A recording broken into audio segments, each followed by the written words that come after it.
इच्छा कहो तृष्णा कहो इंसान की कभी भरती नहीं है। आज एक पूरी होती है, कल को दूसरी पूरी शुरू हो जाती है, दूसरी पूरी होगी तीसरी शुरू हो जाती है, और उसके बाद तो जितनी वो बढ़ती चली जाएंगी वो रुकती कभी भी नहीं है।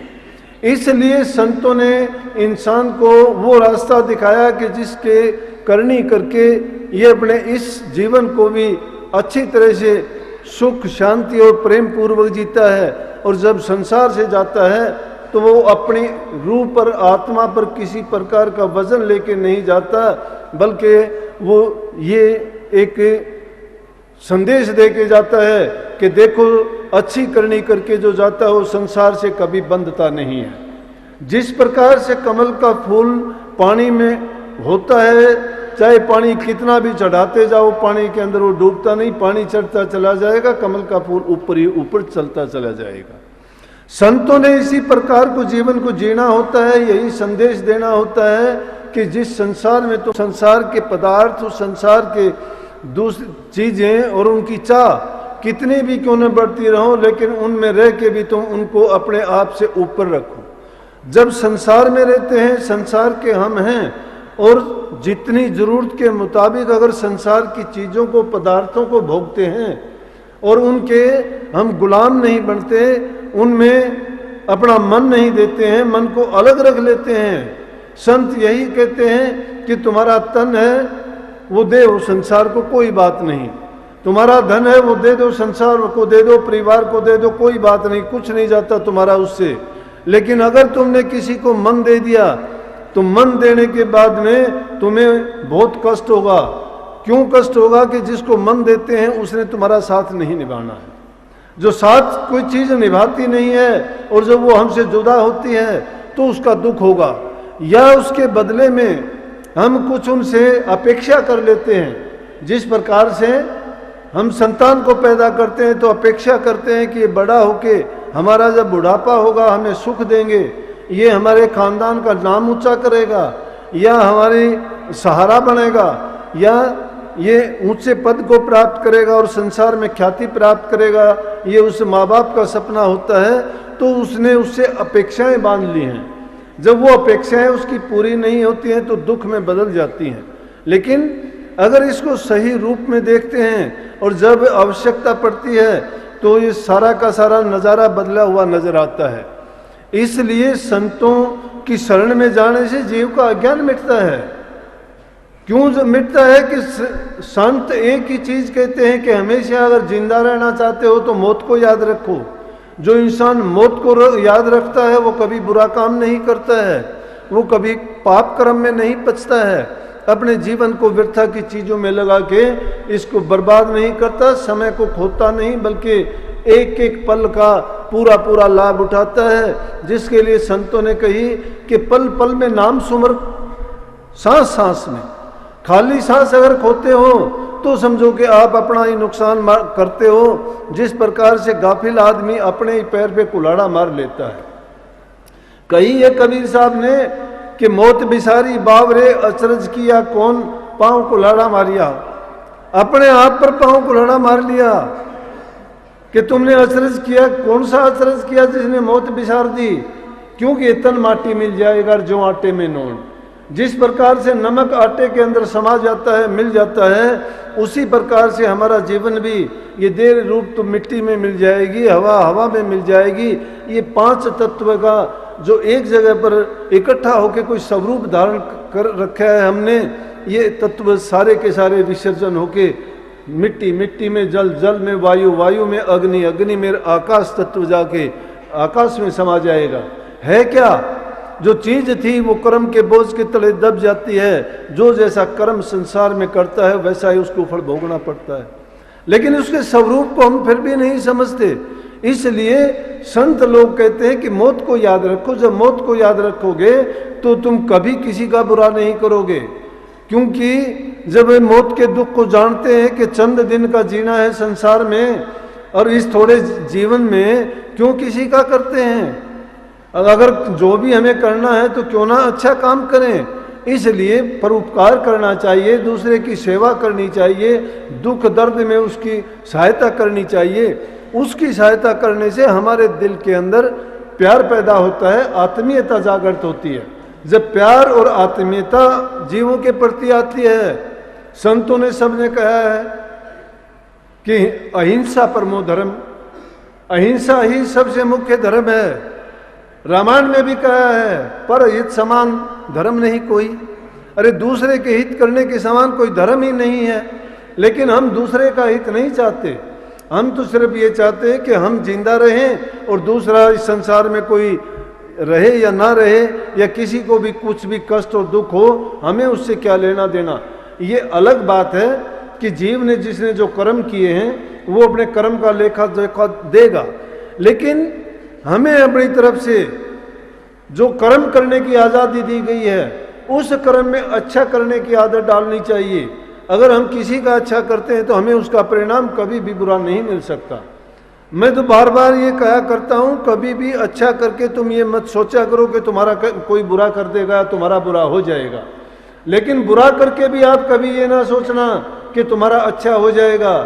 जिन्होंने जिसके साथ बुरा किया, धोखा किया, छल कपट बेईमानी की, उनका अंत बहुत बुरा होता है, क्योंकि कर्म का लेखा जोखा ऐसा है कि ये कभी भी पूरा नहीं होता। कबीर साहब ने साफ लिखा, नहीं हम भी देखते हैं, रोजाना जीवों को देखते हैं, कोई अंधा लुल्ला लंगड़ा है, कोई शरीर से बेकार है, कोई जबान से बोल नहीं सकता है, कोई दूसरे का आधारित है, खा पी नहीं सकता है। उनके जीवन को देख के हमें लगता है कि अगर ये हमारे साथ भी बीत जाए तो हमारा क्या होगा। इसलिए हमेशा इस चीज़ को याद रख के काम करना चाहिए कि अगर हम अच्छे कर्म नहीं करेंगे तो हमें भी इसी प्रकार का जीवन मिल सकता है, और वो जब ऐसा जीवन हमें मिलेगा तो उस जीवन का क्या फायदा है जो हम अपना काम नहीं कर सकते, दूसरे पे वजन बढ़ जाते हैं, भार रूप संसार में रहते हैं। जिनके लिए हम बुरा करते हैं वो हमारे नहीं हैं। कितना भी तुम्हारे से कोई प्यार करता हो, रोजाना का तमाशा देखते हैं, जुदा होते हैं जीव हमारे से, देखो उनका तमाशा कि जब बुढ़ापे की उम्र आती है सब साथ छोड़ देते हैं। लेकिन उनके लिए हम क्या नहीं करते। जिस औरत को संतान नहीं होती उससे तुम कुछ भी काम कहो कि वो ये कर दे वो कर दे, और वो कैसे कैसे काम संतान के लिए करती है। जब संतान पैदा होती है तो उस संतान के देखोगे कारनामे तो कहोगे, और फिर वही माँ बाप ये कहने पर मजबूर हो जाते हैं कि इससे अच्छा तो हम संतान पैदा नहीं करते तो अच्छे थे।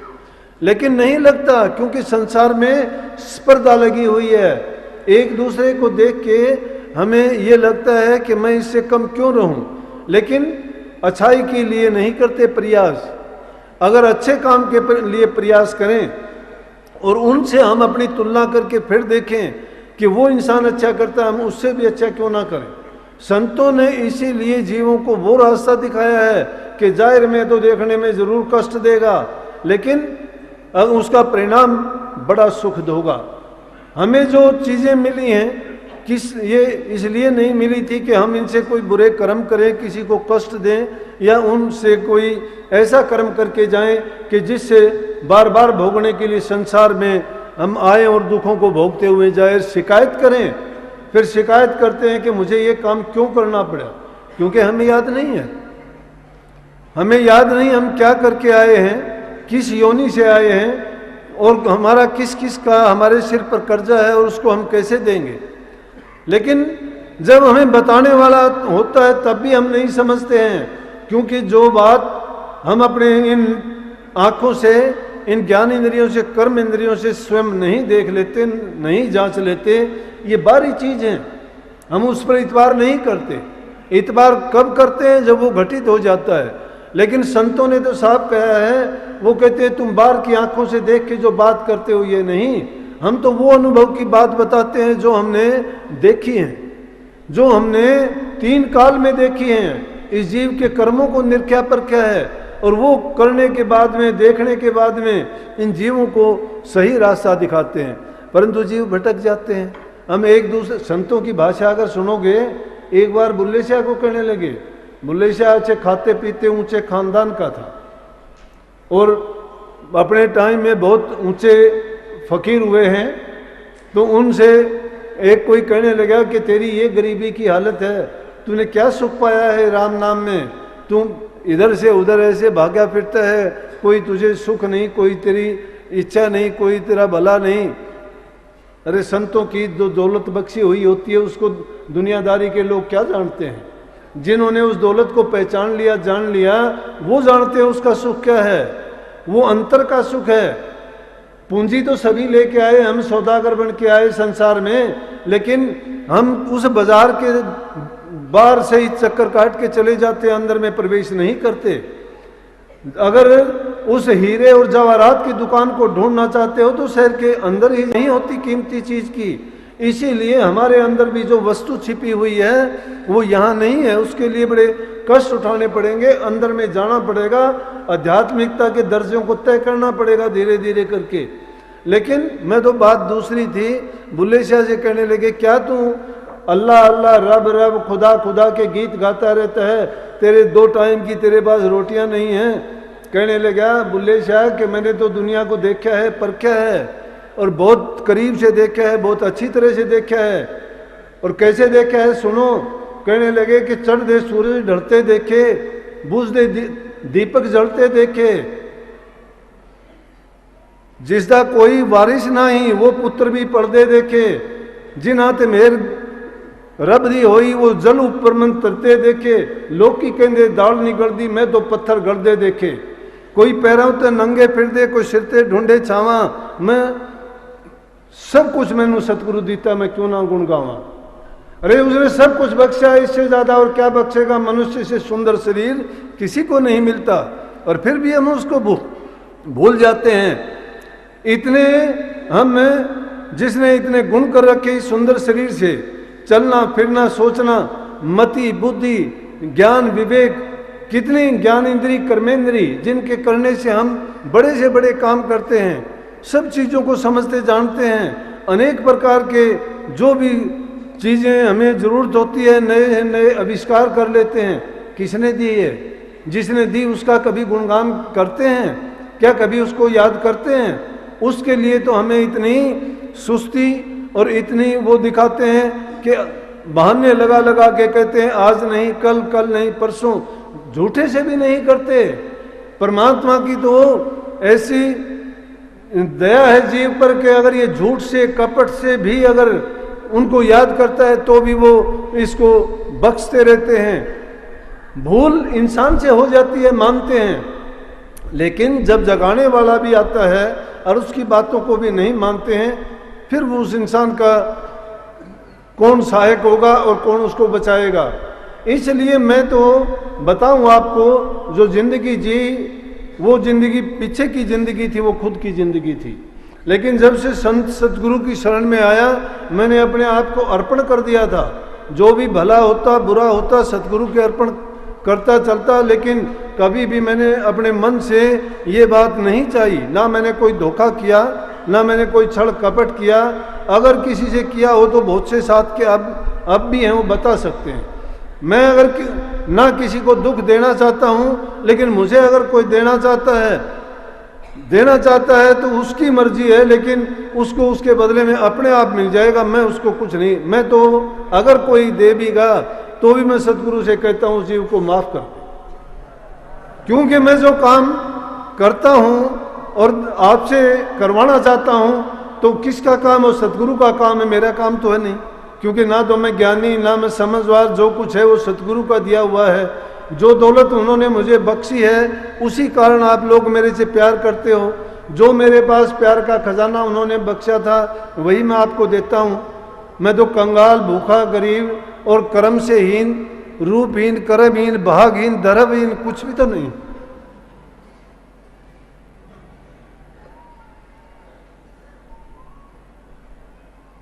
लेकिन इंसान भूलता है।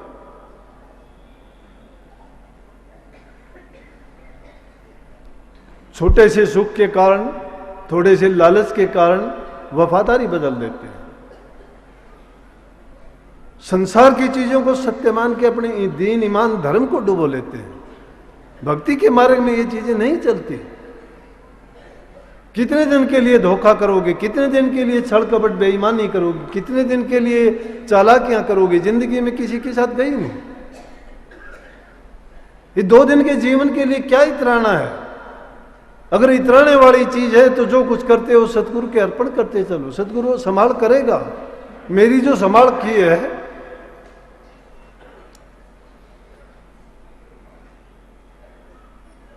बखान नहीं हो सकता।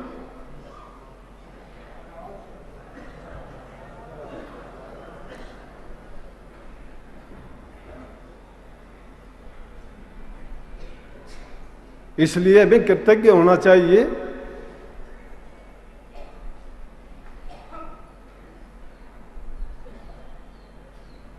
कभी भी नहीं भूलना चाहिए संसार की चीजों को, जिनको सही मानते हैं, जिनको अपना मानते हैं, जिनके लिए बुरा भला करते हैं, खोटे मंदे कर्म करके उनके लिए जो काम करते हैं, वो चीजें बर्बाद करती है। माँ बाप भी हमारे नहीं हैं।